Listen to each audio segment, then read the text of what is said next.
Hi, it's Carl here with Hyrel. I wanted to go through how the pick and place's features and how it's constructed and a couple of tips on setting up and diagnostics. So we've hooked it up. There's an air hose that supplies compressed air. That compressed air goes through a valve and then through what we call a vacuum ejector. It uses the flowing air to create a vacuum. You get about 14 pounds of vacuum out of it. This is our air compressor here. It's just a small compressor. It doesn't require very much to operate. And there's a bulkhead connector in the back. So normally if you're not using it, you would just unplug your cable. It's optional. But no air equals no suction, so you won't pick anything up. It'll just go up and down. When I first install my unit, I like to go through a little quick checkout of it.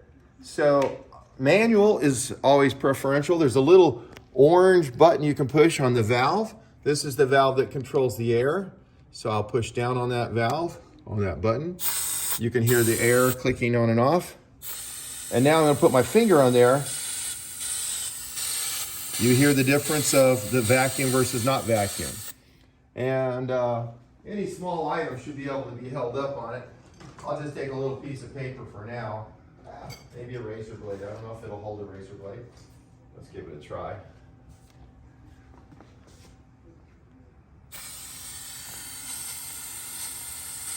Close. The razor blade's a little bit too heavy.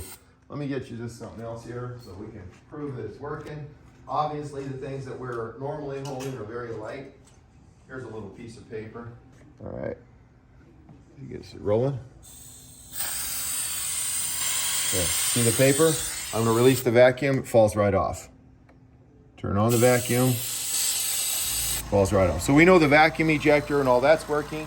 Next, we're going to go to the actual setup of this.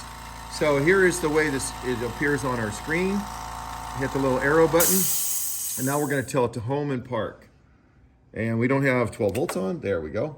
Up it goes. It hits the home switch. It comes down to its park position. So I'll do it one more time. Home, park. Now it knows where it's at. So when it does a pick, we can go backwards. And I'll place down first. Now it's placing the part down and coming back. So we'll pick it up. And you saw it go down, turn on the air. And now I'm going to do the place down. Turns off and retracts. So everything is working properly. I will also test the rotate motor on this because I like to make sure that you can see the motor is turning just a little bit when I touch it. And yeah. So it only moves 2 degrees when you touch it just for manual operation. I'm actually going to go ahead and pick it up. And now I'm going to rotate it so you can see it moving the part around a little better. And I hit the cancel button, so that's my fault. Anyway, that's your basic setup. And then there's quite extensive software to show you how to use the loader to pick parts up from it and to automatically index over for each new part. I'll cover that in another video. There you go. Have a great day.